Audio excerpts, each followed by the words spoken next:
मलिक शामिल करेंगे। अब तक हेडलाइंस। मेरे पास हराम का पैसा नहीं था, नेशनल क्राइम एजेंसी ने 1.25 साल तहकीकात की मगर कुछ नहीं मिला।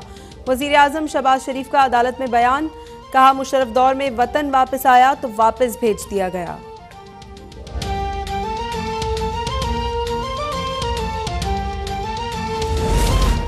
मनी लॉन्ड्रिंग केस में वजीर आजम और वजीर आला पंजाब लाहौर की अदालत में पेश हो गए। शहबाज शरीफ ने बरियत की दरख्वास्त दायर कर दी। कहते हैं अदालत का एक वक़ार है, इसलिए आया हूं मुल्क में कानून की हुक्मरानी हो। सहाफ़ियों को रोकने पर लीगी वकला की पुलिस से तल्ख कलामी। नसीर भुट्टा एडवोकेट ने कहा सहाफ़ियों के बगैर अदालत में नहीं जाएंगे।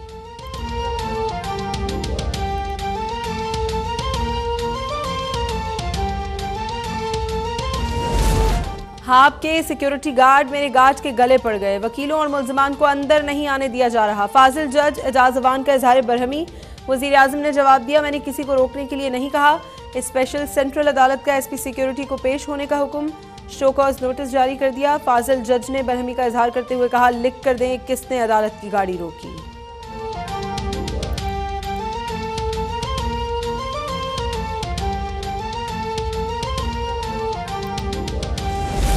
मुनशियात केस में वफाकी वज़ीर दाखिला पर फर्द जुर्म की कार्रवाई मौखर कर दी गई।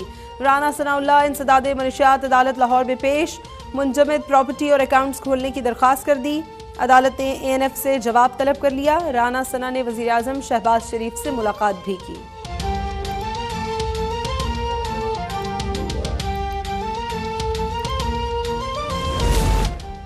इमरान खान को पता ही नहीं माँ बहन की इज्जत किसे कहते हैं। साबिक वज़ीर आज़म नवाज शरीफ का रद्द अमल, कहा रियासत मदीना का नाम लेकर जो हरकतें की जा रही हैं वो गंदे मुआशरे में भी नहीं मिलती। सबसे बड़े मुजरिम इमरान खान ने पाकिस्तान को बर्बाद कर दिया।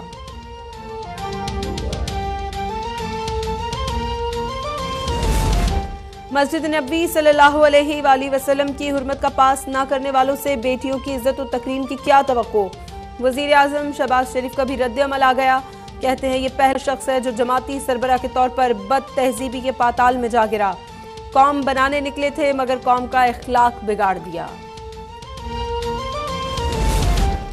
पार्टी लीडर ही इखलाकियात की धज्जियां उड़ा रहा है तो कारकुनान से कोई क्या उम्मीद कर सकता है। वफाकी वज़ीर शरी रहमान की इमरान खान पर तनकीद। मरियम नवाज के बारे में अल्फाज के इस्तेमाल पर खवातीन से माफ़ी मांगने का मुतालबा। पीपल्स पार्टी ने खवातीन को तहरीक इंसाफ के जलसे के बायकॉट का मशवरा दे दिया। नफीसा शाह ने पूछा, क्या रियासत मदीना में खवातीन से ऐसा सलूक रखा जाता था?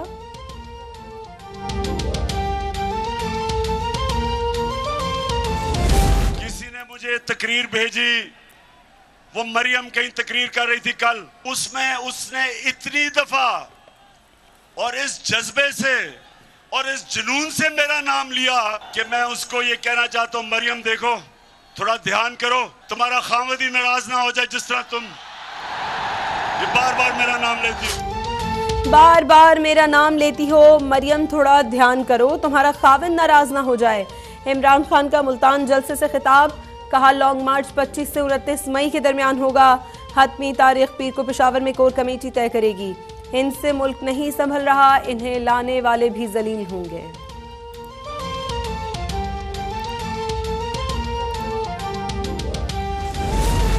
दोहा में IMF से मुज़ाकरात। पाकिस्तान ने बिजली और पेट्रोल पर सब्सिडी मरहलावार कम करने की यकीन दहानी करा दी। बिजली बनाने वाले कारखानों की निजकारी पर गौर। पॉलिसी रेट में मजीद इजाफे पर मोहलत तलब। वजीर खजाना मिफ्ताह इस्माइल ने मईशत में बेहतरी का दावा कर दिया। वजीर खारजा बिलावल भुट्टो जरदारी आज 2 रोज़ा दौरे पर बीजिंग रवाना होंगे। तिजारती और इक़्तिसादी ताउन के फ़रोग़ समेत दोतरफ़ा ताल्लुकात के तमाम पहलुओं का जायजा लिया जाएगा। CPEC पर पेशरफ्त, belt and road initiative flagship project पर भी बातचीत होगी।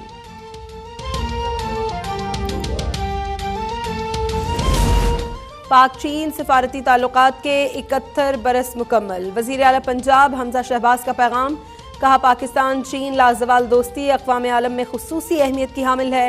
CPEC चीन दोस्ती का मुंह बोलता सबूत है। पाकिस्तान की तामीर और तरक्की में चीन के ताउन को कदर की निगाह से देखते हैं। पाकिस्तान और चीन स्ट्रेटेजिक पार्टनर हैं। वफाकी वज़ीर इत्तलात मरियम औरंगज़ेब की गुफ्तगू, कहा बीजिंग से मुतादिद शोबों में मुआवनत हासिल है। दोनों मुल्कों के दरमियान ताल्लुकात की सालगिरह, केक भी काटा गया।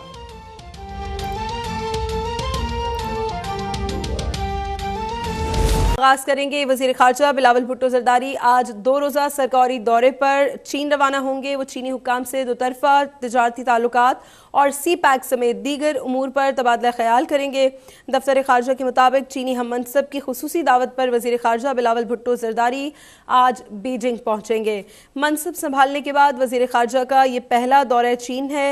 बिलावल भुट्टो 2 रोज़ा दौरे में चीनी हम मनसब वांग यी से मुलाकात करेंगे। दोनों रहनुमा पाक चीन तिजारती और इक़्तिसादी ताउन, सी पैक समेत तमाम पहलुओं का जायजा लिया जाएगा।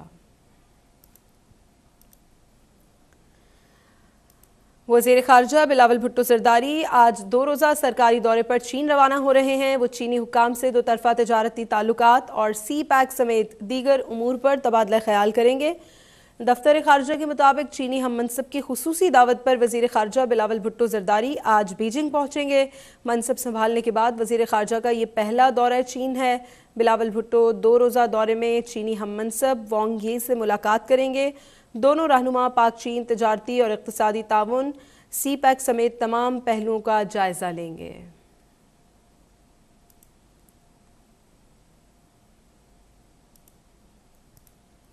साबिक वज़ीर आज़म नवाज शरीफ ने कहा है कि पाकिस्तान की 70 साला तारीख में जितना गंद इमरान खान ने चंद सालों में डाला है उसकी मिसाल नहीं मिलती। कहा, हम इलेक्शन के लिए तैयार हैं और कब से आम इंतखाबात की तैयारी मुकम्मल कर रखी है। मुस्लिम लीग नून के कायद मियां मोहम्मद नवाज शरीफ ने जल्द आम इंतखाबात का इंदिया दे दिया। लंदन में मीडिया से गुफ्तगू करते हुए उन्होंने साबिक वज़ीर आज़म इमरान खान को भी आड़े हाथों लिया। बोले, इमरान खान ने मुल्की मईशत, माशरत, इखलाकियात को तबाह करके बदतमीज़ी के कल्चर की बुनियाद डाली है। जिस तरह से हमारी ख़वातीन के नाम लेकर ये इखलाकियात की धज्जियाँ उड़ा रहा है वो काबिल मुज़म्मत है। हमारी इखलाकियात को तबाह कर दिया, बदतमीज़ी का कल्चर जो है ना उसकी बुनियाद डाल दी एक शख्स ने। और इसको ये नहीं पता कि माँ बहन की इज़्ज़त किसको कहते हैं और ख़वातीन की इज़्ज़त हमारे मुआशरे में या इस्लामी मुआशरे में उसका क्या मकाम है। नाम लेता है मदीने की रियासत का, तो इसने हर लिहाज से जो पाकिस्तान की तबाही की है। आज मुझ जैसा शख्स देख के सोचता है कि ये क्या पाकिस्तान जो है वो ऐसे हालात से बाहर निकल सकता है और क्या इस मुल्क को बाहर निकाल जो इतनी कुर्बानियों से हमने हासिल किया और जिसके लिए हम सब ने बहुत खिदमत की है। साबिक वज़ीर आज़म नवाज शरीफ का कहना था कि इमरान खान मदीना की रियासत का नाम लेकर वो हरकतें करता है जो दुनिया के किसी गंदे से गंदे माशरे में भी देखने को नहीं मिलती। इलेक्शन से मुतालिक सवाल पर मियां साहब का कहना था कि हमने तो कब से इलेक्शन की तैयारी मुकम्मल कर रखी है। ज़िमनी इलेक्शन में भी इन्हीं के दौर में इमरान खान को हराया है और अब भी हम इनको हराएंगे।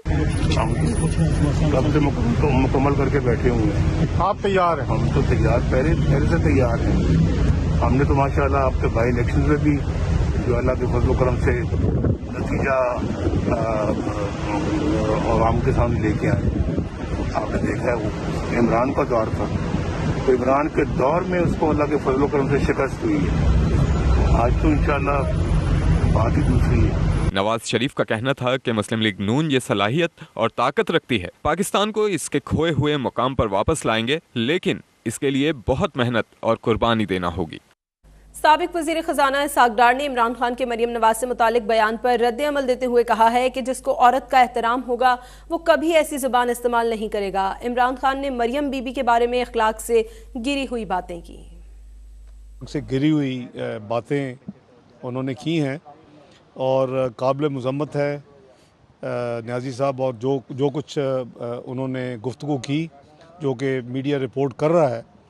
कोई भी इंसान जिसको ज़रा सा भी माँ बहन का, बेटी का कोई तक़द्दुस हो और इज़्ज़त एहतराम हो तो वो कभी भी इस तरह की लैंग्वेज इस्तेमाल नहीं करते।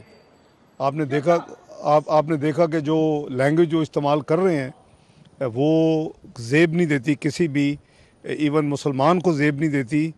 और फिर मुसलमान के अलावा एक अगर कोई बंदा अपने आप को लीडर समझता है और वो एक पार्टी का हेड है तो उसकी अपनी पार्टी को भी उसको सरजनश करनी चाहिए। और एक्शन लेना चाहिए उसके ख़िलाफ़। लेकिन वो एक ऐसे इंसान है जिसको ना अपनी ऐसी वैल्यूज़ की कदर है और ना ही उनको बहनों की, बेटियों की कोई समझ है कि उनके किस तरह एहतराम और इज़्ज़त किया जाता है। तो आप उनसे जो कुछ हुआ है, मैं समझता हूँ कि इंतहाई अफसोसनाक है और मैं पुरज़ोर मज़म्मत करता हूँ उनकी कि उनको शर्म आनी चाहिए। इस तरह के अल्फाज क्या वो अपनी बेटी के लिए चाहेंगे कि कोई और उनके लिए इस्तेमाल करे? तो ज़ाहिर है कि वो उनकी बेटी है, तो सबकी बेटी है, बेटियाँ बेटी होती हैं। लेकिन इन्होंने अपनी जो अखलाकियात का जनाजा अपनी पूरी पार्टी और कौम का निकाला हुआ है, अपनी कल्ट का, वो ख़ुद भी उसी में बिल्कुल पूरी तरह घिरे हुए हैं। साबिक वज़ीर आज़म इमरान खान का कहना है कि लॉन्ग मार्च का फैसला 25 से 29 मई के दरमियान होगा। 30 साल से मुल्क पर काबिज माफिया की कब्रें खोदने का वक्त आ गया है। मौजूदा हुकूमत जितनी देर रहेगी उतनी ही जलील होगी। इस हुकूमत को लाने वाले भी जलील होंगे। कौम जल्द अज जल्द नए इलेक्शन के लिए ना निकली तो गुलामी के लिए तैयार हो जाए। एनआरओ ना मिलने पर मुझे साजिश से हटाने वालों से अब मुल्क नहीं संभल रहा।